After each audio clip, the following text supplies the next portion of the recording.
اللہ رب العزت فرماتے ہیں یا ایھا الرسول بلغ ما انزل الیک من ربک، اے پیغمبر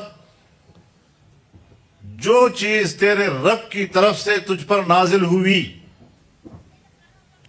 وہی چیز لوگوں تک پہنچا دے۔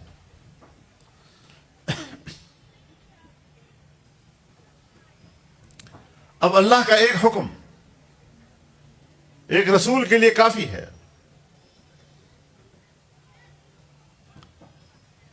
ہمارا ایمان و عقیدہ ہے کہ رسول اللہ صلی اللہ علیہ وسلم مزید اس میں کسی اور اضافے اس کی تاکید کی ضرورت محسوس نہیں کرتے، لیکن آپ کو اور ہمیں بھی تو سمجھانا تھا نا، تو اس لیے اس کے وجوب، اس کی فرضیت کا احساس دلایا۔ وَإِن لَّمْ تَفْعَلْ فَمَا بَلَّغْتَ رِسَالَتَهُ، کہ اگر آپ نے یہ کام نہ کیا یا اس میں کوتاہی کی تو پھر آپ نے مقصد رسالت میں کوتاہی کر لی، پہنچانے میں کوتاہی ہو گئی۔ اب اس کی اہمیت کا بھی احساس ہو گیا کہ اللہ کا حکم بھی ہے اور یہ اس کی اہمیت بھی ہے کہ ذرا برابر اس میں کوئی کوتاہی کی گنجائش نہیں رکھتا اللہ۔ قول کے ذریعے بھی، عمل کے ذریعے بھی، جیسا ہو آپ نے لوگوں تک پہنچانا ہے۔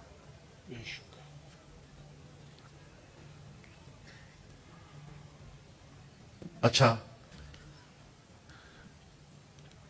الہ العالمین آپ کا حکم بھی سر آنکھوں پہ، آپ نے اس کی اہمیت، اس کی فرضیت اور اس کے وجوب کا بھی احساس دلا دیا سر آنکھوں پہ۔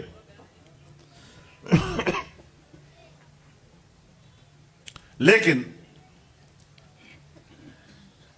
جو بات میں معاشرے میں کروں گا اس سے پہلے یہ انبیاء کر چکے ہیں، اور لا الہ الا اللہ کا نعرہ بلند کرنا، توحید کا درس لوگوں کو دینا، یہ کوئی آسان کام تو نہیں ہے۔ میرے تو جان کو خطرہ ہے۔ اب ظاہر ہے کہ جب جان کو خطرہ ہوگا تو کوتاہی کا امکان ہوگا۔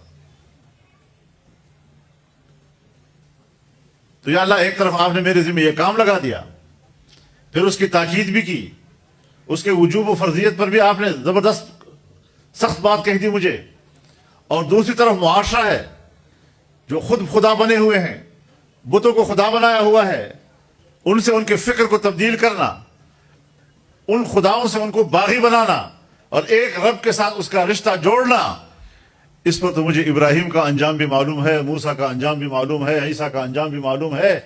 کہ اللہ میں کروں گا کیا؟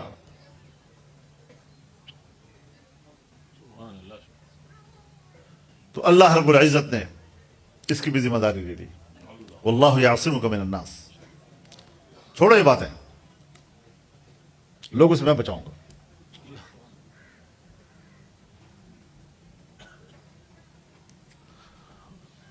اچھا حضرت، یا رب آپ نے ہمیں بچا بھی دیا لوگوں سے، حکم بھی دے دیا، اس حکم کی فرضیت و وجوب کا احساس بھی دلا دیا، اس راستے میں جو مشکلات آتی ہیں اس سے حفاظت کا ذمہ بھی آپ نے لے لیا۔ اب آگے میں محنت کروں گا، لوگ قبول نہیں کریں گے۔ ایسے انبیاء آئے ہیں کہ جن کے پاس صرف ایک، بلکہ ایک بھی ان کو امتی نہیں ملا ہے۔ ایسے انبیاء جن کو صرف ایک امتی ملا ہے، جس کو صرف 2 ملے ہیں، 3 ملے ہیں، چھوٹی سی جماعت ملی ہے۔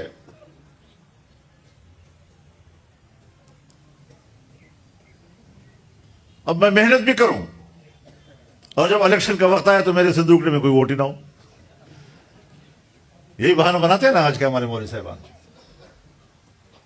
کہ جی عوام وزیرائی نہیں دیتے، عوام کے دلوں پہ ہماری بات اثر نہیں کرتی۔ تو آپ لوگوں کو بھی بتا دیا کہ ان اللہ لا یہدی القوم الکافرین، کہ کافروں کو اگر ہدایت نہیں ملتی تو ہدایت دینا نہ دینا تو میرا کام ہے، نتائج سے آپ کا کیا تعلق ہے؟ تو نتیجے کی ذمہ داری بھی اللہ نے خود لے لی۔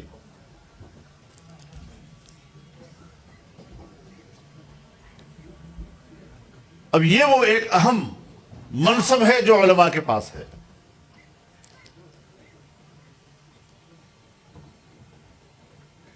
الانبیاء اشد بلاء ثم الامثل فالامثل.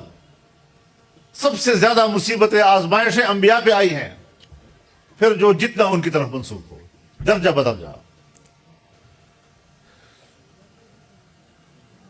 تو جو علم آپ نے حاصل کیا اور جس کے بعد آپ نے اب باقاعدہ معاشرے میں بطور ایک وارث الانبیاء کے خود کو پیش کرنا ہے اور ثابت کرنا ہے، تو پھر یہ کوئی دلیل نہیں ہے کہ میں تو بڑی محنت کر رہا ہوں لیکن قوم قبول نہیں کر رہی. قوم قبول کرے نہ کرے وقت کا انتظار کرنا پڑا ہوگا، اللہ کے ہاتھ میں. لیکن اس کی بنیاد پر کام ہی چھوڑ دینا، تو اللہ رب العزت نے ہمارے اوپر جدوجہد کو لازم کیا ہے، نتیجہ ہمارے ذمے نہیں. ایک بات تو یہ ہے، اور دوسرا یہ کہ جدوجہد بھی استطاعت کے اندر کہ نہ نتائج کے آپ ذمہ دار ہیں، نہ اپنی وسعت سے زیادہ اپنے اوپر مشقت آپ نے ڈالنی ہے، جتنا آپ کے بس میں ہو. وَأَعِدُّوا لَهُم مَّا اسْتَطَعْتُم مِّن قُوَّةٍ. جتنا تمہارے بس میں ہو دشمن کے مقابلے میں اپنی طاقت بڑھاؤ. تو مسلسل کام کرنے کی ضرورت ہوتی ہے. ہم جن اکابر اور اسلاف کی بات کرتے ہیں، پوری کی پوری زندگیاں جھونکتی اس کام میں.